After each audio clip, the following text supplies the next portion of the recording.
नमस्कार विद्यार्थियों, आप सभी का चाणक्य अनअकैडमी के ऑनलाइन प्लेटफॉर्म पर हार्दिक स्वागत है। दोस्तों, आज हम पढ़ेंगे महान कवि रविंद्रनाथ टैगोर के बारे में। तो आइए दोस्तों, आज की क्लास स्टार्ट करते हैं रविंद्रनाथ टैगोर के साथ। तो दोस्तों, सबसे पहले आप ऊपर हेडिंग लगा लीजिए अपने रजिस्टर में, रविंद्रनाथ टैगोर। रविंद्रनाथ टैगोर का जीवन काल दोस्तों ध्यान दीजिए, 1861 से 1941 ईस्वी के मध्य था। 1861 से 1941 के मध्य, यानी उम्र कितनी थी? 80 वर्ष। ध्यान दीजिए। अब दोस्तों आगे ध्यान दीजिए, रविंद्रनाथ टैगोर का जन्म सबसे पहले आप अपने रजिस्टर के अंदर लिख लीजिए। रविंद्रनाथ टैगोर का जन्म 7 मई कब हुआ था? 7 मई 1861 को। 7 मई 1861 को। और कहाँ हुआ था? तो आपको बताना है कलकत्ता में। कलकत्ता में ध्यान दीजिए दोस्तों, प्राचीन समय में कलकत्ता था नाम, अब वर्तमान में कलकत्ता का नाम क्या है? कोलकाता। ठीक है, ये भी आप विशेष ध्यान देना। कलकत्ता के अंदर रविंद्रनाथ टैगोर का जन्म 7 मई 1861 को हुआ था। अब ध्यान दीजिए दोस्तों, इनके पिताजी का नाम, तो नाम लिख लीजिए। पिता इनके कौन थे? देवेंद्रनाथ टैगोर। देवेंद्रनाथ टैगोर। देवेंद्रनाथ टैगोर रविंद्रनाथ टैगोर के पिता थे। और इनकी माता का नाम क्या था? तो आपको बताना है शारदा देवी, श्रीमती शारदा देवी। ठीक है, शारदा देवी। ठीक है, और इनकी धर्मपत्नी का नाम क्या था? धर्मपत्नी, ऊपर हेडिंग लगा लीजिए, धर्मपत्नी। धर्मपत्नी का नाम था मृणालिनी देवी। मृणालिनी देवी। ठीक है,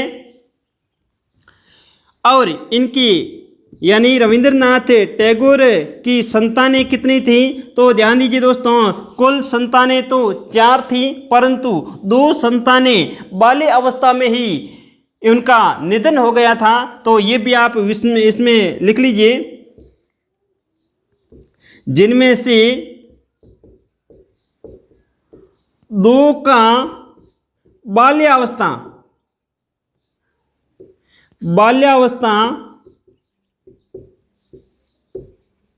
में ही निधन हो गया। यानी कुल संतानें कितनी थी? 4 संतानें थी, उनमें से 2 संतानों का बाल्य अवस्था में ही निधन हो गया, अर्थात मृत्यु हो गई थी। तो इनका भी दोस्तों आप विशेष रूप से ध्यान देना। और आगे हम पढ़ते हैं, रविंद्रनाथ टैगोर का मुख्य व्यवसाय क्या था? व्यवसाय, तो व्यवसाय में लिख लीजिए आप, सबसे पहले तो ये कवि थे और लेखक भी थे और नाटककार भी थे। नाटककार। ठीक है, और संगीतकार भी थे। संगीतकार। ठीक है, और चित्रकार भी थे। चित्रकार। ठीक है, कवि, लेखक, नाटककार, संगीतकार, चित्रकार।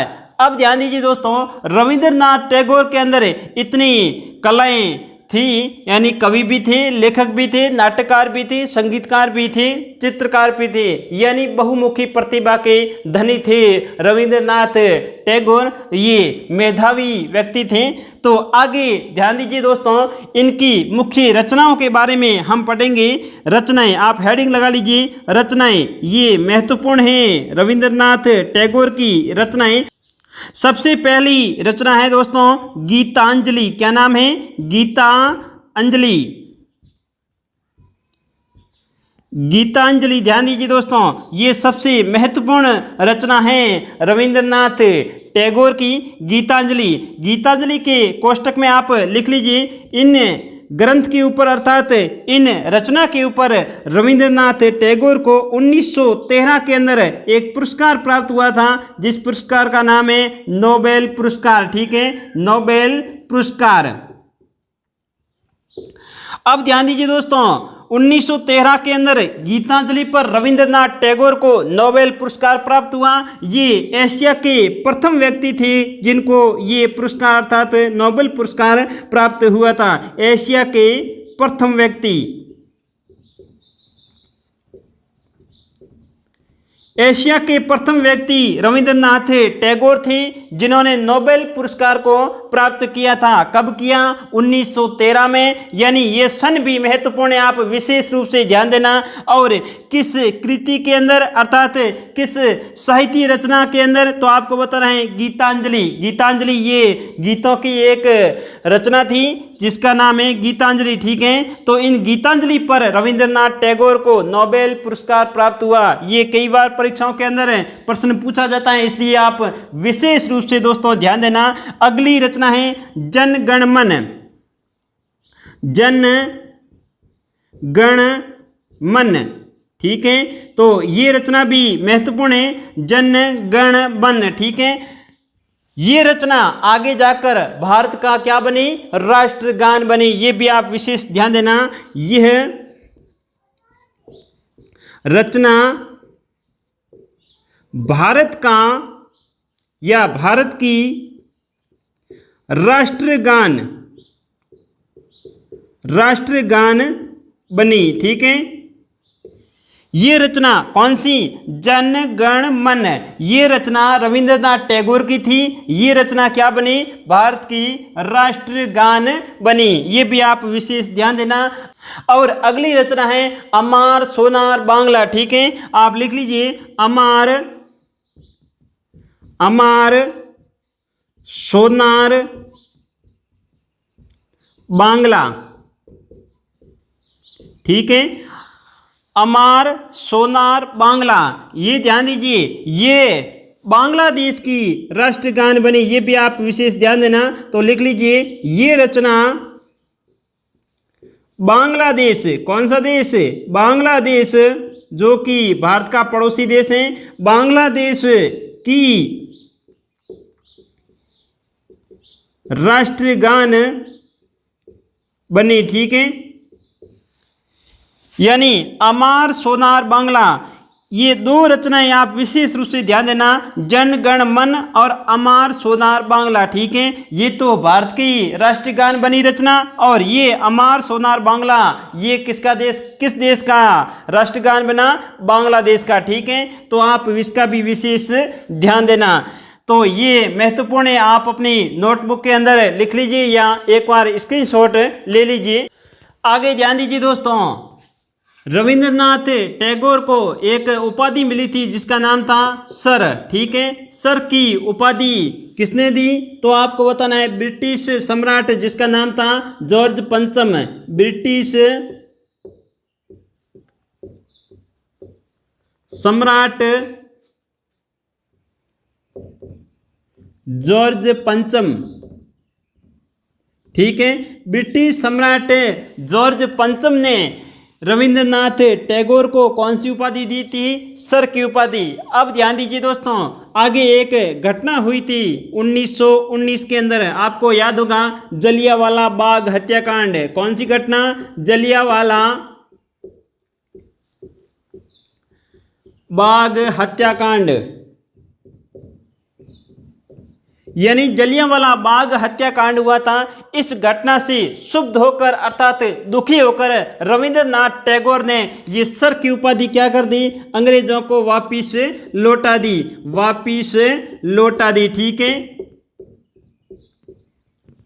ये भी आप विशेष रूप से ध्यान देना। कई बार परीक्षाओं के अंदर प्रश्न पूछा गया है कि सर की उपाधि किसको दी गई, कब दी गई और किसने दी, ठीक है। तो कब दी गई तो आपको लिखना है 1915 के अंदर। 1915 के अंदर ब्रिटिश सम्राट जॉर्ज पंचम ने रविंद्रनाथ टैगोर को सर की उपाधि दी थी। और ये उपाधि, एक घटना हुई थी 1919 को जलियांवाला बाग हत्याकांड, और जलियांवाला बाग हत्याकांड से क्षुब्ध होकर अर्थात दुखी होकर रविंद्रनाथ टैगोर ने ये उपाधि अंग्रेजों को वापिस लौटा दी थी। और आगे ध्यान दीजिए, रविंद्रनाथ टैगोर ने गांधी जी को एक उपाधि दी थी जिसका नाम है महात्मा। तो ये भी आप लिख लीजिए। टैगोर ने गांधी जी को सर्वप्रथम महात्मा कहा, अर्थात महात्मा की उपाधि दी। ये भी विशेष ध्यान देना, महात्मा कहा या महात्मा की क्या है ये उपाधि, उपाधि दी। ये भी आप विशेष रूप से दोस्तों ध्यान रखना, रविंद्रनाथ टैगोर ने गांधी जी को कौन सी उपाधि दी, महात्मा की उपाधि दी। और इससे आगे ध्यान दीजिए दोस्तों, रविंद्रनाथ टैगोर ने आगे जाके एक विद्यालय की स्थापना की थी। उस विद्यालय का नाम है प्रयोगात्मक विद्यालय। तो ये एक बार स्क्रीनशॉट ले लीजिए।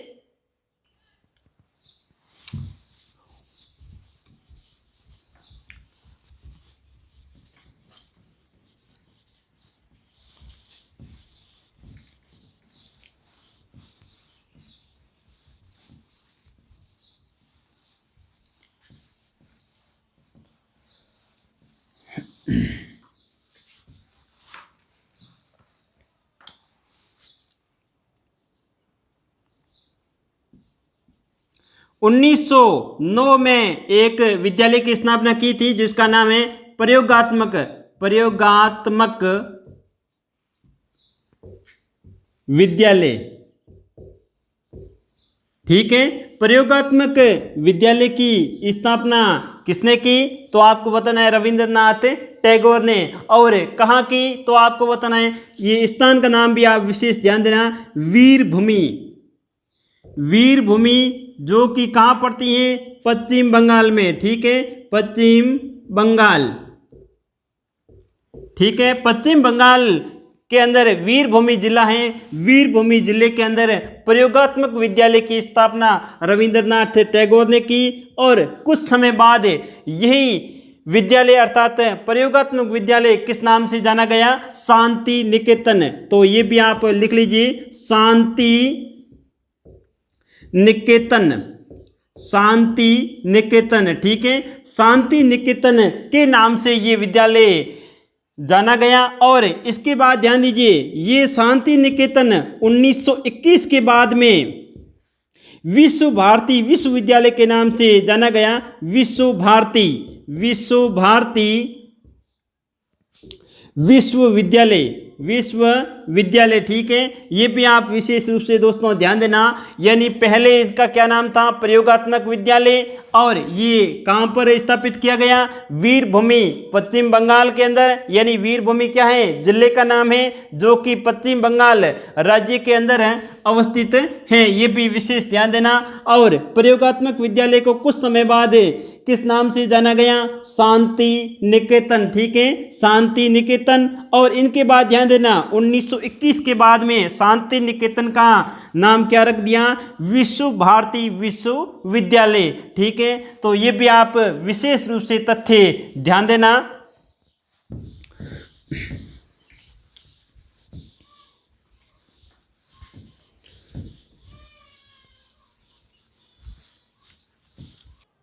अब ध्यान दीजिए दोस्तों, आगे रविंद्रनाथ टैगोर ने जो शिक्षा से संबंधित अपने विचार दिए थे, यानी शिक्षा संबंधी रविंद्रनाथ टैगोर के मूल विचार अपन को कहाँ मिलते हैं, अर्थात किस लेख के अंदर मिलते हैं, तो आपको बताना है तपोवन लेख के अंदर मिलते हैं। ये भी आप लिख लीजिए, शिक्षा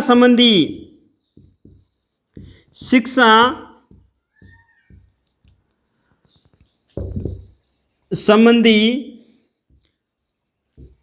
मूल विचार, अर्थात टैगोर के मूल विचार, ये लिख लीजिए, टैगोर के मूल